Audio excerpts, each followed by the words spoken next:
Quitting jobs is basically my toxic trait at this point and getting fired.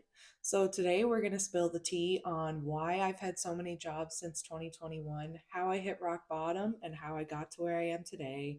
If you'd like to hear this and get some advice on getting new jobs, then get ready with me while I do my makeup and talk all about it. So, to start off this story, we really need to start at the beginning.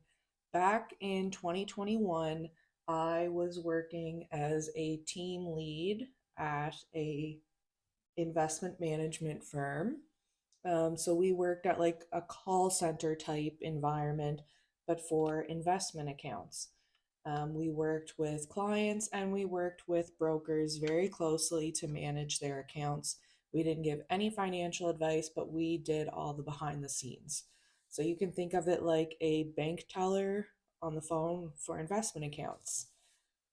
That was the job that I had for probably 6 years. I started that in 2016. I left in 2021. The reason I left wasn't anything super dramatic, though. I left because I went to school to become a hairstylist. So I left that job in June of 2021. I took the summer off and then I started hair school in September. While I was in hair school, I was super fortunate that I did not have to work. Here in Canada, you can get something called um, skills, is what we call it. And skills actually pays you to go to school. They give you unemployment insurance or employment insurance, I guess it's called. So I had built up enough hours and I was able to get that while I went to school. So I got paid. Um, they paid for like 80% of my course and they paid for any gas if you live a certain like mileage outside of your school. So super lucky for that. And then in the following spring, so spring of 2022, when I graduated hair school, I was fortunate enough that I actually graduated with a job. So I had a job at a hair salon where I did my OJT, and I did really enjoy it. But it became apparent pretty quickly that this was not going to be a really good environment for students. It is nothing against the staff there. It really just had to do with the fact that this was a spa. And because of the spa vibe, it made it really hard for the other stylists to be able to give the students the one on one that we really needed.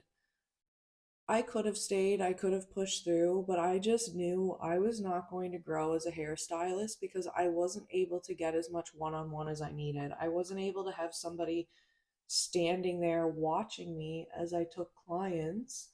And I just didn't like that. I didn't like that some of my clients were leaving and I was not feeling very happy with how they looked because it was hard to go over to the other experienced stylists and ask them for help because the way that the vibe is in there, like the clients might chat, they might talk, but it was quiet. Like it's a spa. It was a whole vibe. It was a whole experience. You could go in, you could relax. You got hot towels for everything. You got arm massages. I think you could even get a neck massage while your hair like that's not a place you need students interrupting you saying like can you show me this? I need help. Can you watch me, etc., etc. So there was actually another salon that I was really interested in, just happened to be up the road. And because of connections I had through my teachers at school, I was very fortunate. I easily got a job. This salon I worked at from August 2022 until August 2023. So I worked there for a year. That job was perfect for me. I am so thankful for the experience that I had in that job. This is a job I quit. And I'll get to that in a second why. But like I said, I'm so thankful for everything in that job. It was an environment made for students. It had master stylists. I actually happened to be the only apprentice there. So I really, really was taken under the wing of the other hairstylists, especially for growing with my coloring. I had color clients pretty much every single day. I also got paid hourly because I was an apprentice. We also have a program here in, I think it's all of Canada, where skills will pay half your wage for a year. So the employer only has to pay 50% of your wage. Because of that, I was able to start above minimum wage. I'm pretty sure I was paid $20 an hour. So that was amazing to not have the stress of making commission or having to rent your chair, which a lot of stylists do need to do. I was able to focus on my growth that year. I was also able to get certified in extensions. So I'm extension certified because of that job. My employer paid half the course, I paid the other half, and I didn't even have to pay it up front. She took a percentage off each paycheck. She made it extremely easy for me to grow. So I'm so thankful for that job. I'm thankful for the first job I had too. I actually went on two or three business trips where everything was paid for, my hotel was paid for. Well, I took different, like a color course, I took a textured hair course. Those first two jobs mean the world to me, and I have so much to contribute to them for the growth to where I am today. So I already explained why I quit the first one. The second one I ended up quitting as well. And the reason that I quit that job was because I decided I wanted to go be an electrical apprentice. The biggest motivator for this was money. I felt that I wasn't going to be able to make enough money to sustain living as a hairstylist and a mother. I felt this because, like I said, a lot of jobs are commission. My job was going to have to pay me less, I believe, because my year was up, so half my wage wasn't going to get paid. So I felt I was going to take a pay cut. I really was getting nervous about moving into like commission or chair rental, which wasn't like an immediate threat, but I just felt like talking to other master hairstylists in the industry, they didn't get paid hourly. And compared to other trades, I really was at a point where I felt upset by how little hairstylists actually get paid. And it's nothing against the salon owner that I was working for at all. This is not her fault. I think this is more of like a systemic issue. And I think this is across the board for hairstylists. We don't get paid what we're worth. People think that if you make commission, or people think if you own your own salon or do it out of your home, like you're making big bank. I'm here to tell you there is lots of hairstylists who make a lot of money, but they work their asses off. They are working 10 to 12-hour days. They don't stop. They don't take lunches. They do multiple clients at once. They are hustling. And for me, I just didn't want that kind of life. I didn't want to have to hustle, hustle, hustle. I have two kids at home. I was seeing how my wife was an electrical apprentice and she was making more money than I was, and her future wasn't capped off, I guess is what the biggest thing. Like as a hairstylist, as you get more experience, as you grow, your pay doesn't really reflect that, okay? Not everyone tips either. They think that they don't need to tip if you are a commission or you are owning your own business. They don't understand all the overhead that goes into this. Like you have to buy your product, and product is not cheap at all. So, anyways, that really is the biggest thing behind me deciding to become an electrical apprentice. My wife had just started a new job a few months earlier, and they were looking for more apprentices. And the way it works here, well, really in Canada, anywhere, I think the States too, you don't have to go to school to become a tradesman. So, in my case, to become an electrician, I didn't have to go to school right away and take a year course and then become an electrician. They were willing to hire me right off the street. So, I was able to get a job. I started off making more money than I was making as a hairstylist at the time. I had weekends off. It was Monday to Friday. It was pretty consistent hours. I mean, of course, there'd be some days you may need to work late, but for the most part, like, it was a wicked gig. I'd be working with my wife. The team that I was signing on with seemed amazing. So I told my employer at the hair shop I was at, and she completely understood. She didn't hold it against me. Um, yeah, so her husband owned his own company. She got it. She was sad to see me leave, but all is well. It's not like I was leaving to go to another salon and say, "Frig you, you're the worst employer ever." And I still say to this day, she was not the worst employer ever. So the first few months of being an electrician, they were great. Loved the job, but probably around November, December of that year, so 4-ish months in, it became apparent to all of us that this company was telling a lot of us what we wanted to hear. They weren't telling us the truth, and they weren't able to keep up with promises that they were making. So things started to get a little bit stressful. But being an apprentice, a lot of us were apprentices actually. There was some Red Seal, but you kind of got to learn to just suck it up. You're new, especially, like, you don't have a say in this game.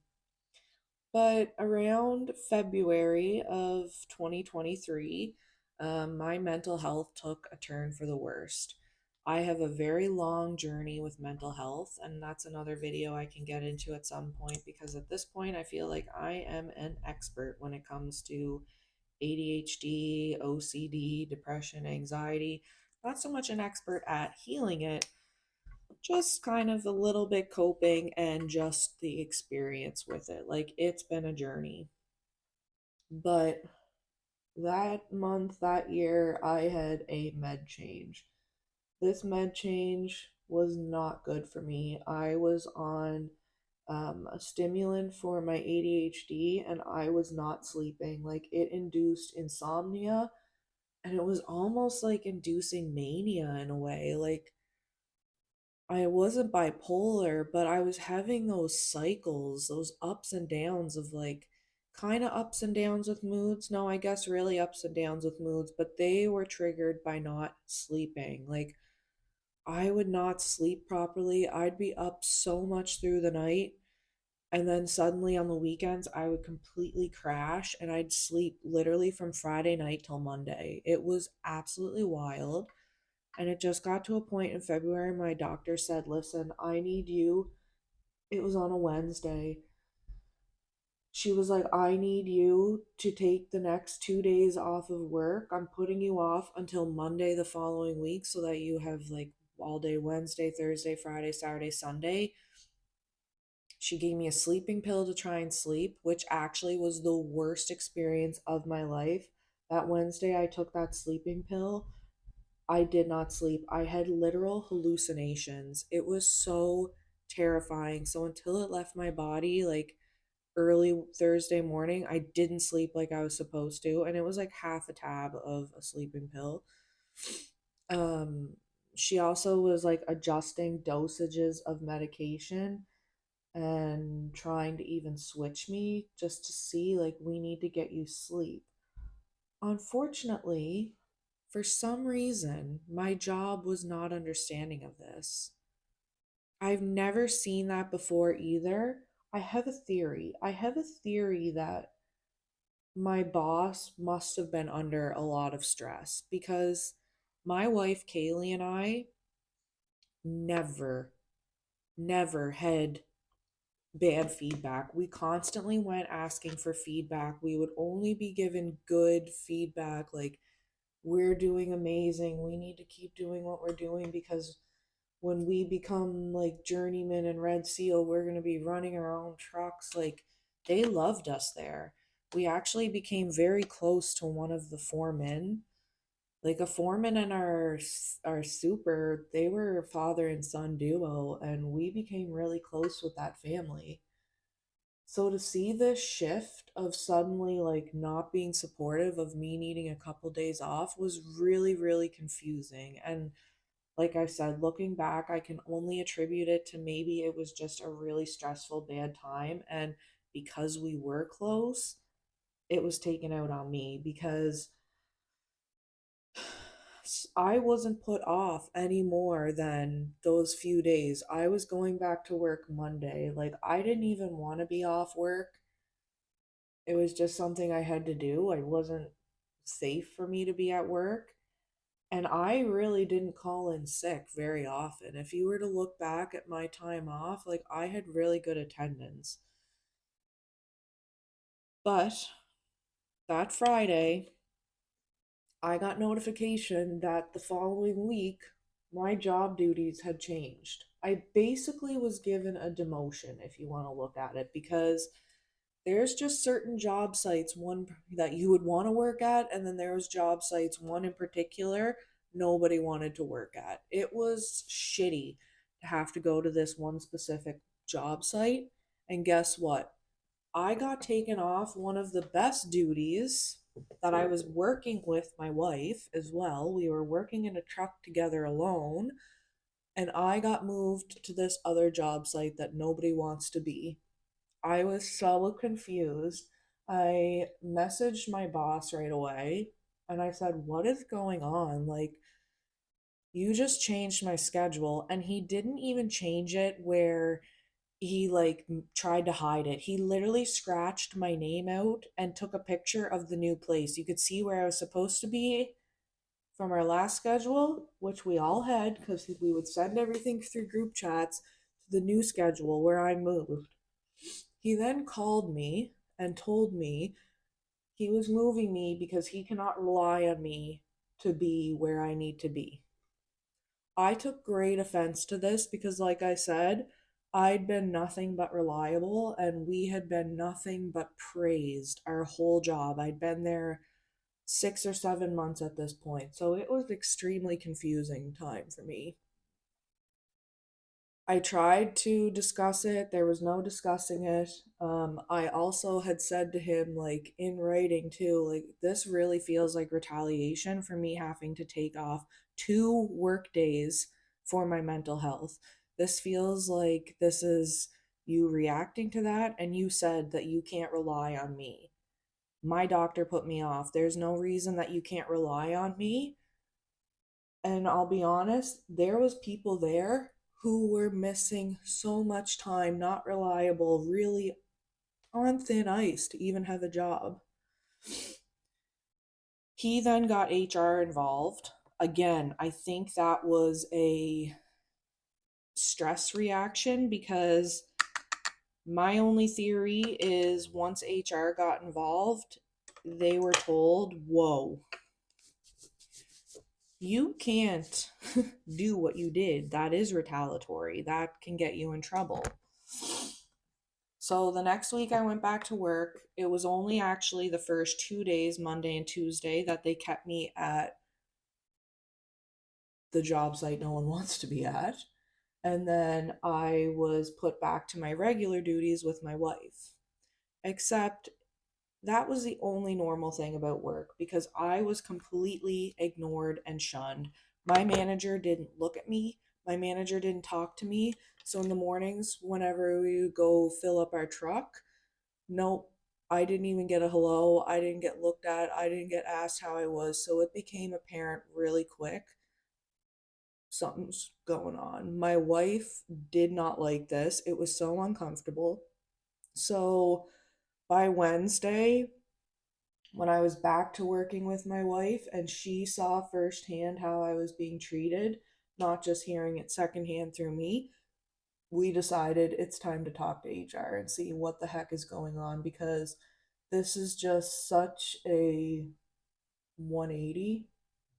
It's not right. If you're that upset that I had to take 2 days off, talk to me like we're all adults. Don't ignore me. Well, 2 days later, I was fired. It was the worst time of my life because not only was I was fired by someone I've never even spoken to in my life. They had somebody from another province, another HR, because we worked for a corporation, so they had offices in a different province as well. They had a different HR employee call me to fire me. Never talked to them in my life, and they had no reason as to why I was being fired. They just said, "We decided we're going to part ways." I was 2 weeks away from my 6 months. 2 weeks. Once you hit your 6 month mark, you are a lot more protected. So they do have to give you actual reasons as to why you're fired. They can't just do it for any reason. So I said, okay, please send over my like letter, termination letter, so I can have that. And I had like an apprentice officer who obviously helps me through apprenticeship. I'm in PEI, so apprenticeship PEI. Um, my termination letter literally said nothing. My termination letter just like, I'm not kidding, it didn't give any reason why. It didn't say you're not performing up to standards. It just said like some generic line of like, we've decided this is not going to be a good fit. I was so upset. I was so confused. My wife was fuming. People were messaging from work wondering what's going on and why. Like, we didn't have a good answer. We're just trying to guess. No one would talk to me. I never got to speak to that manager again. I never got to speak to that one HR representative again. There was an investigation done. They actually interviewed like everyone in the company to try and see what was going on because I claimed unjust termination due to mental health. Um, it was just the worst experience of my job careers ever. I was so blindsided. I couldn't believe that I was being treated this way. Um, I also started working with the Human Rights Commission here in PEI, and I decided after about a month I didn't want to do this anymore. My mental health had absolutely tanked. I was in the darkest place of my life. I didn't know where I was going to go, but the light at the end of the tunnel, I actually qualified for 1 year of unemployment insurance. It started off as sick leave due to mental health because obviously my mental health tanked. I couldn't work, I couldn't find a new job. So, for like the first 6 months or so, 35 weeks, something like that, I was on sick leave. I decided 1 month in, I'm not going to continue fighting these people. I don't want to. My mental health is not well.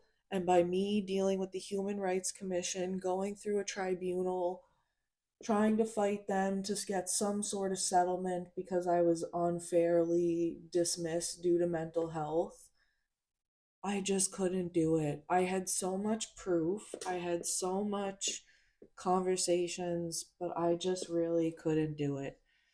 So I decided I was just going to walk away. I was given this blessing. I actually found Jesus. Anyone who knows me now knows I have a very strong faith and a very strong belief in Jesus and God. I believe that this situation happened to bring me closer to God. I really do. He pulled me out of a dark, dark, scary place. And I only pray and wish the best things for all the people at that job now. Like I said already, I really think that something was wrong at that time, maybe. He might have been under a lot of stress himself and he just happened to take it out on me, and then it became too far gone because really, what can you do after that point? After that happens, you kind of can't go back. And they were backed into a corner of having to prove why that wasn't due to mental health. They had zero record of coaching me. I was an apprentice. Like, you have to coach an apprentice. So if there's something negative going on, you do have to tell them and have to give them feedback. I had none of that. I had positive feedback. It would have been a long, very annoying, very exhausting, emotionally draining process, and it would have continued to rip wounds open that I just didn't want to continue ripping open and coming back to. So I decided to take my year off. Once the sick leave ended, it moved into regular insurance benefits while I started to find a new job. So I went back to doing hair part time. I did not go back to the salon that I loved so much, and my reason for this was because I was only doing part time. I decided to go work for one of my hair school instructors because she works at a salon that's primarily walk in only. You can only make appointments at this salon that I'm at now if you are getting hair color. So you can book online the same day for haircuts, but you have to book it online. You can't call us and make it over the phone. And other than that, you walk in. I felt part time this was the best thing for me because I don't want to build a clientele and be disappointing by only being there part time. I knew I was going to go back to electrical work. So I knew like I needed something where I'm not there all the time, letting clients down, or like having a super limited schedule of one evening and Saturdays. The other thing with that other salon I was at, they're not open Saturdays very late. They close at like 1 p.m. So I could only get like one color client, which I knew colors were going to like take over. So I started at this salon, and then on February 3rd of 2025, I started a new electrical job. 2 hours. 2 hours into that new job, I broke my finger. My finger got caught in a hole saw. Unfortunately for me, they did not believe that the severity of the injury was what I was saying. I said how badly my finger hurt. One person said you can't even break your finger, especially up here. I mean, look at my finger. Look at my finger, how crooked it is. My finger was broken and I still have slip tendons. So I had to work all day. I even was told at one point, well, you're not going on workers' comp on your first day because here in Canada, we have something called workers' comp benefits. So when you get hurt on the job, you actually get paid. You get paid if you need time off. You get paid for the mileage to go to any treatment that you need. Anyways, you don't get paid by the company either. You get paid by workers' comp insurance, like which the employer pays for. So I'm really confused why they even gave a damn that I would have to go on workers' comp. But I worked from 10:30 a.m. until 5 p.m. with a broken friggin' finger in so much pain because they didn't believe how bad it was. When I got home at 5 p.m. and my family saw, well, homegirl was in the car on the way to the hospital. I got to the hospital. I waited hours and hours and hours because our healthcare absolutely sucks here in Canada. I didn't find out that night that my finger was broke because after they had the x-ray, they sent me home. But I got a call the next day told that I have a fractured, broken finger and I needed to see the surgeon. So then started my months of being off work. I wasn't really checked on or like I wasn't super happy with how I was being responded to by my work. So, after being off for 2.5 months, I started to get super bad anxiety about going back to work. There was something just deep in my soul, deep in my gut telling me, do not go back to this job. Go do hair. Like it was Jesus speaking to me. You are not meant to do electrical, okay? Stop chasing that money. Stop worrying about money. I will always provide for you. So here I am. I quit that job. I am back to doing hair full time. I am extremely blessed that my manager actually had a full time position opening up. So I was able to get full time hours. I've been doing that for 2 weeks now. I have no plans of leaving, but I just want to be here to let you know if you are finding yourself having trouble finding that job for you, things just aren't working out as the way that you expected, don't be scared. I'm 32 years old. I'm about to be 33 next week. It's okay. We're still young. And if you're older than me, it's also okay. I have worked with many people in these careers who started late in life. It's okay. Don't just chase the money. Of course, you need to live, but I've come to realize like money is not everything. And obviously, I was going down a path that wasn't for me. And I really believe that's why these things were happening. You have to just listen to your gut. You have to listen to Jesus, and you have to know it's going to be okay. He's always going to provide for us. We don't need to worry so much. And we do not need to keep putting ourselves in situations where we're not valued, where we're not respected, where we're getting hurt and not cared for. Just do it. Honestly, if you're not happy, just do it. If you can find another job before you quit, I mean, I obviously highly recommend that because you do need to provide for yourself, especially if you have other people that survive off you. But things are going to fall into place, I promise. If you made it this far, thank you so much. Leave a comment below. Let me know, what do you do for a job? Are you looking to quit? Do you need a new job? I promise it will get better. Thank you for watching.